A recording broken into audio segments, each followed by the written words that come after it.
you've had to navigate that and are still going at it. And I want us to talk about that a little bit in terms of some of the things you had to unlearn.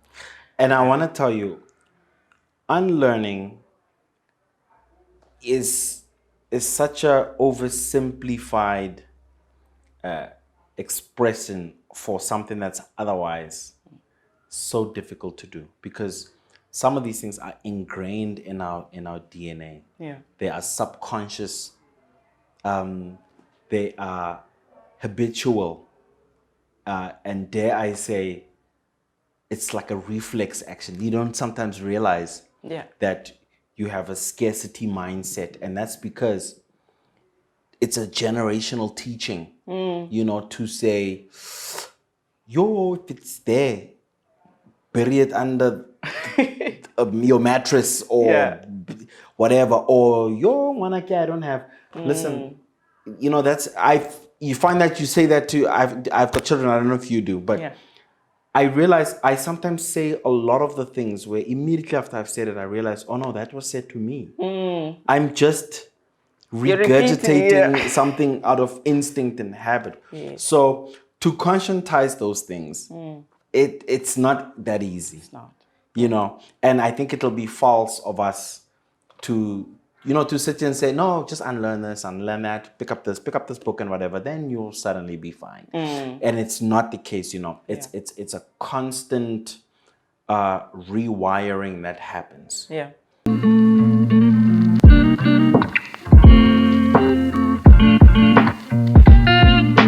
Because I think a lot of the times we audit everything else. We audit our financial and our career. And then the most important part, we give it a lot of grace. You know, on the radio show, we'll have discussions sometimes, say end of the year, and we'll talk about who's going home and how the family was and whatever. And, you know, you pick up a pattern eventually, you know, after like our first few or our bulk, you start sort of picking up patterns. And when somebody unwittingly, you know, without even realizing, but they tell you about something, but you can hear it's laborsome, it's cumbersome, it's something that rather what's not happening. And then you're like, do these people, they make you unhappy, don't they? Why do you dread? Why do you dread it? Yes. But you feel so bound to it. You know, like this. But listen, I say, take charge of that. You know, review those terms. You know, either declare it that, guys, every time I come here, man, I leave the line. Or I'm coming, but this is what's going to happen. This is how we're going to, you know, but you can take charge of those terms. We are not hostages to these preset. No, I get you. And I think it also then speaks to the point where you talk about kind of understanding the dynamics that you and how you interact with different people and having and I know it's difficult. Having a mentor, having that friend that you can talk to. And there's a quote that you shared, and I love this quote, if you can allow me to read it, because it says, a mentor is someone who sees more talent and ability within you than you see in yourself and helps bring it out of you. And I thought that was beautiful. For sure. But it challenged me a little bit, because then it says, for somebody to see something in you, there has to have been a certain level of interaction and investment. And I think there's a roadblock people have when it comes to mentorship and identifying mentors to work with, because you get an email randomly, hi, ProVerb, can you be my mentor? And I don't know if you've had those experiences, but I have had. But for me, the mentors that I have found the most value, it happened so organically. And you shared an experience in the book about your experience with having a mentor who you worked with. And I don't know, just what do you think is the best way to navigate having that mentorship relationship? So I think we over-formalize the mentor-mentee relationship in that we make it so prescriptive. This is how it has to happen. This means I'm now following you around, and everywhere Kushata goes, here I come, and I'm sitting with you in meetings, or I'm your skivvy, or I'm running around. And you know, I don't know if it's just misconception, misinformation, TV or movies, film that has made us believe that's how mentorship works.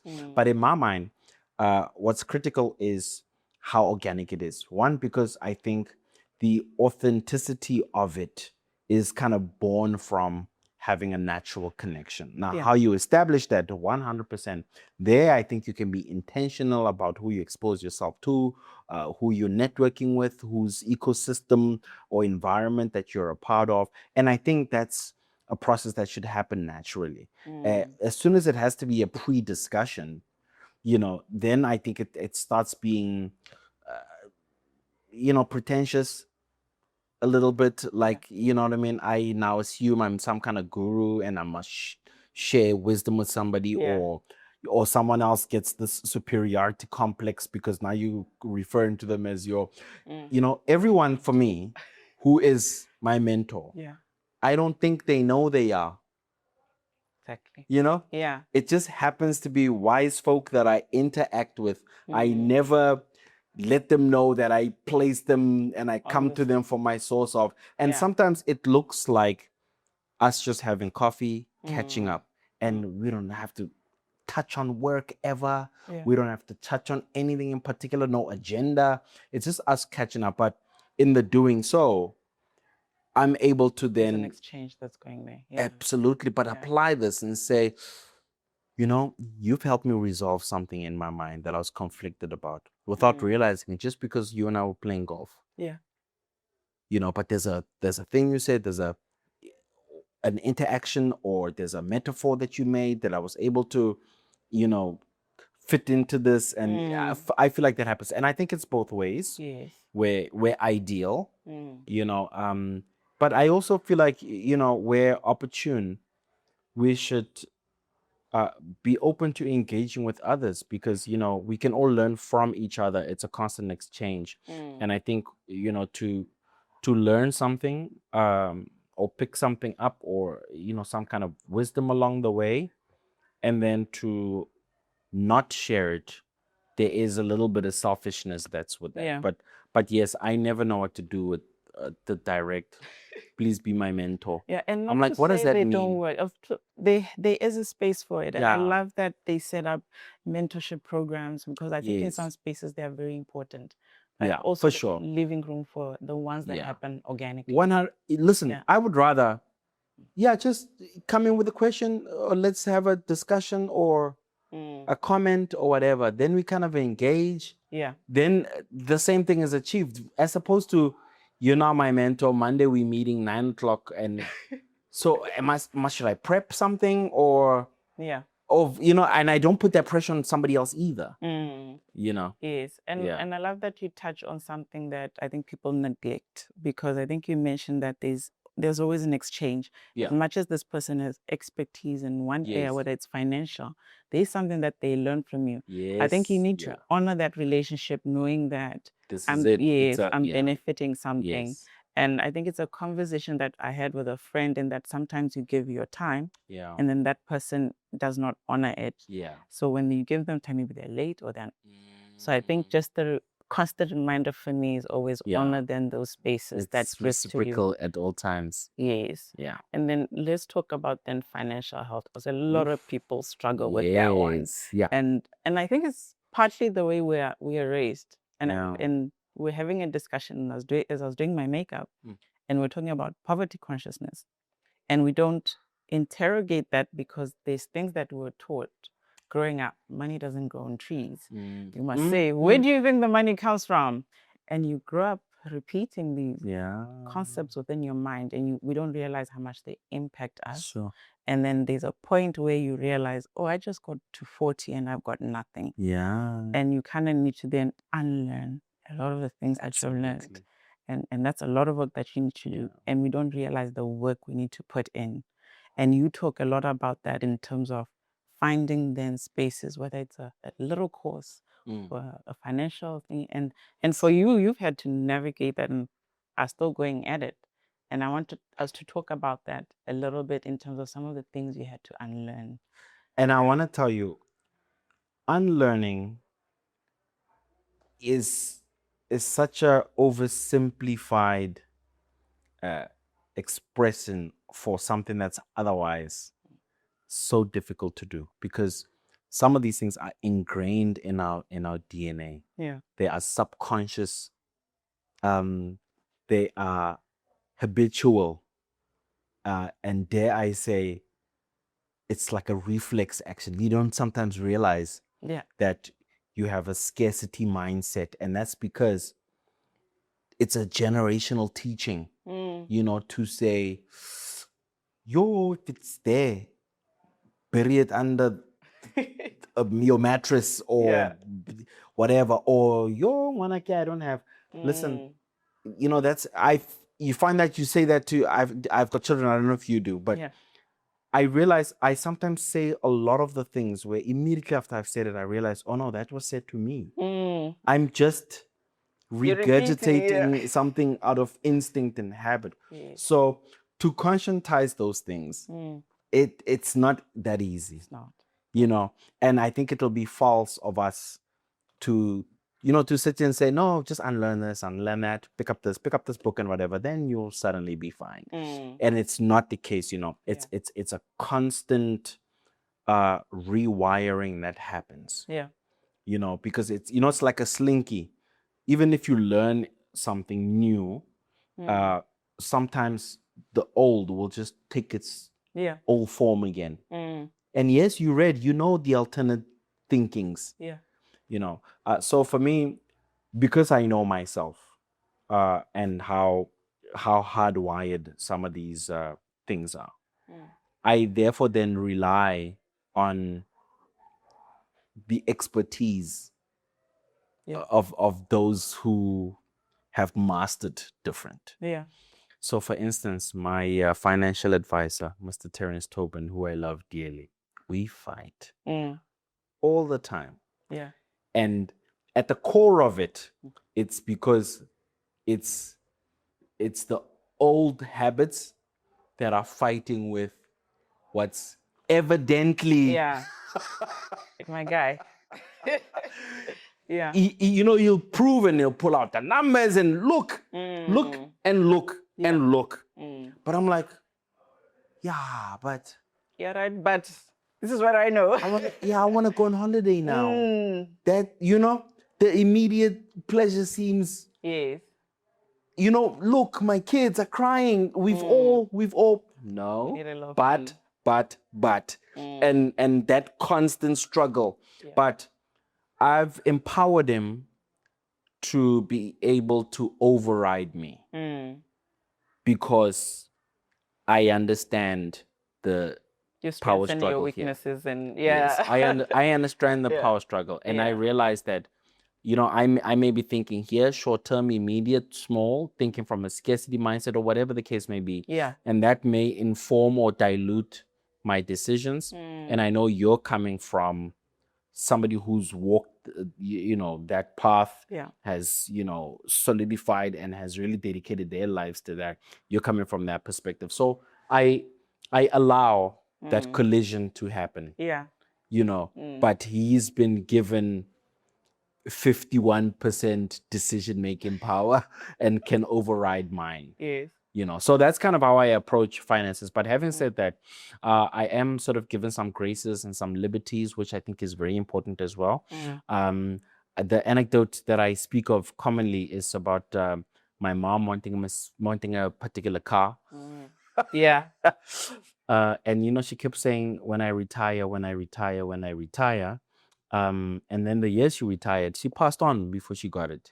And so, there's a lesson to be learned there about, yes, we always, instant gratification, this and that and the other, but live, man.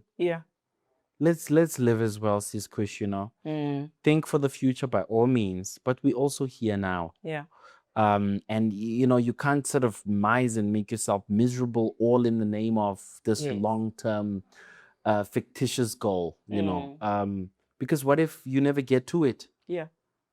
So it's a fine balance of give yourself grace, learn, do better, but grace, man. Hey, and with every aspect as well.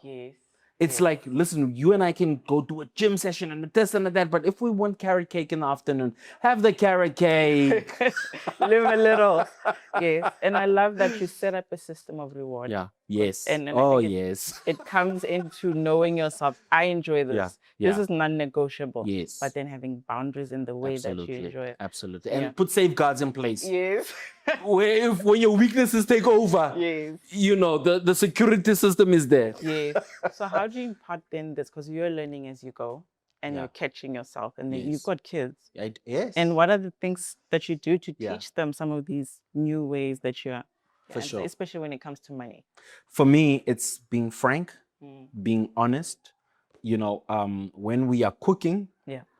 it's our cooking and we share. And you know, my son especially, because my daughter's at university now.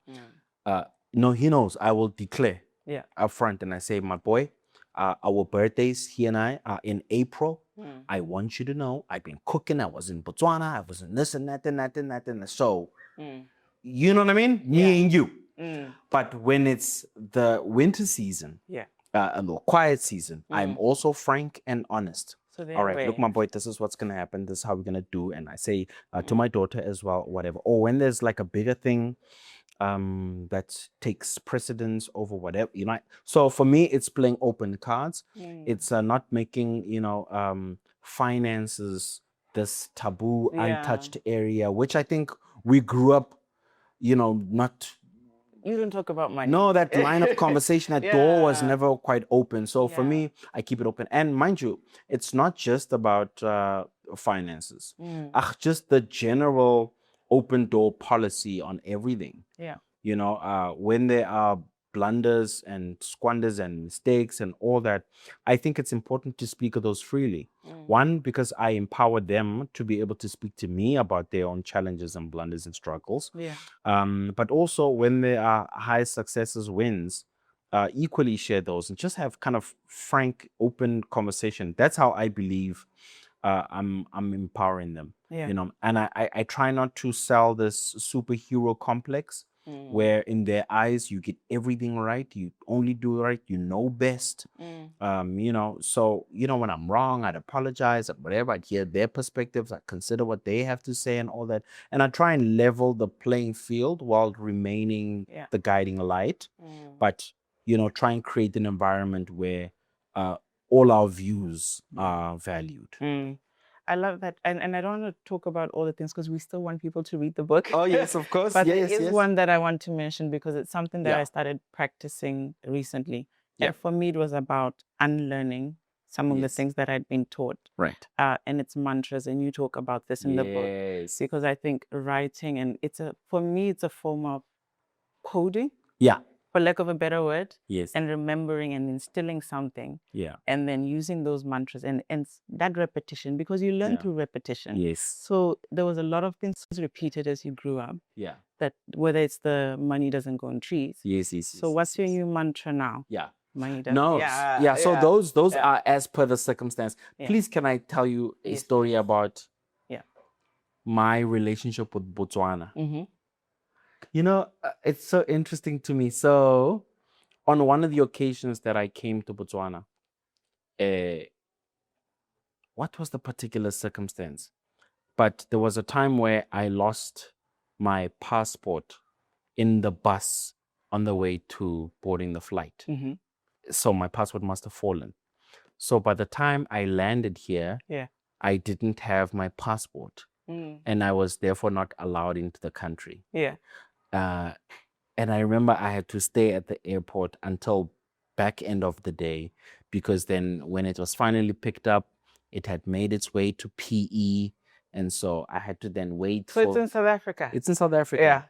I had to then wait for a flight to come back to PE, and, you know, subsequently it'd been picked up somewhere, and then for a flight to come to Botswana, and I was finally allowed to enter the country. Yeah. Then on a different occasion, I was here for another function, and for some reason the bag didn't arrive, and this and that and the other. Yeah.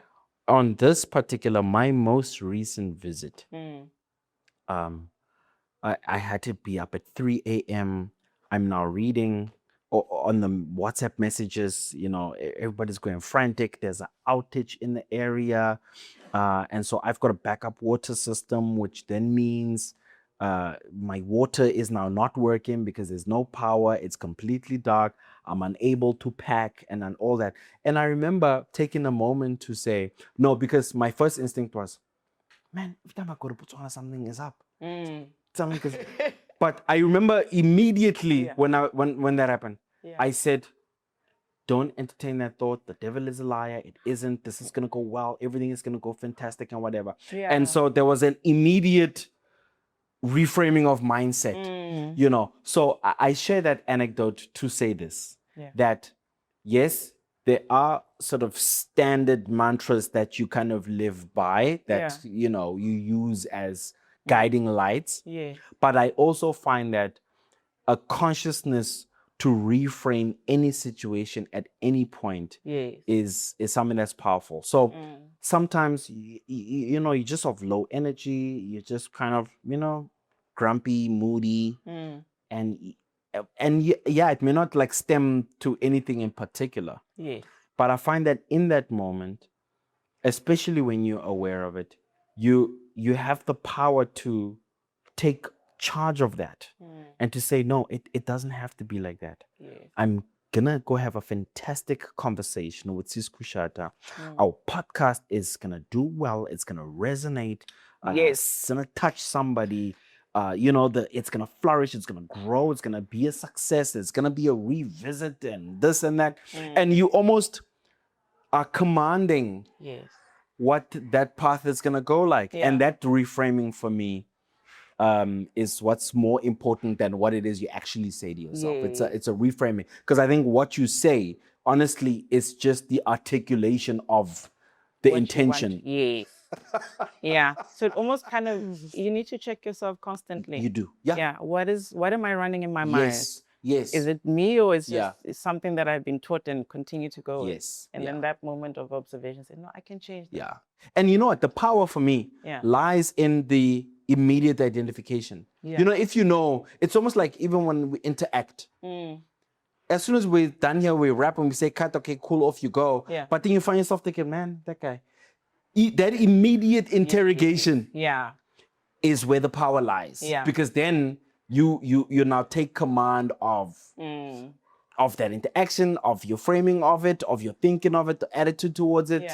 You know, so for me, it's just that self-awareness at all times. And I think then it's very relevant to every aspect of health that you talk about in the book, because you need to reflect at each point. Absolutely. Where am I, and what are the steps that I can take then? So are we going to see another book come out? So I don't know, because I like my books to be authentic. I do not keep a schedule of now I must write, now I must whatever, but rather when there's something meaningful that you'd like to share, then pen it down, because the likelihood is somebody else can relate. So with that understanding, then absolutely maybe more books in the future. But again, not per schedules, not per timelines, but per inspiration, per life experience. I like that. On that note, thank you for sharing this piece of work with us. Thank you so much. I'm enjoying it, and I hope so many people do as well. I appreciate it. Thank you very much on the podcast. I appreciate it. This was such a lot of fun. All right.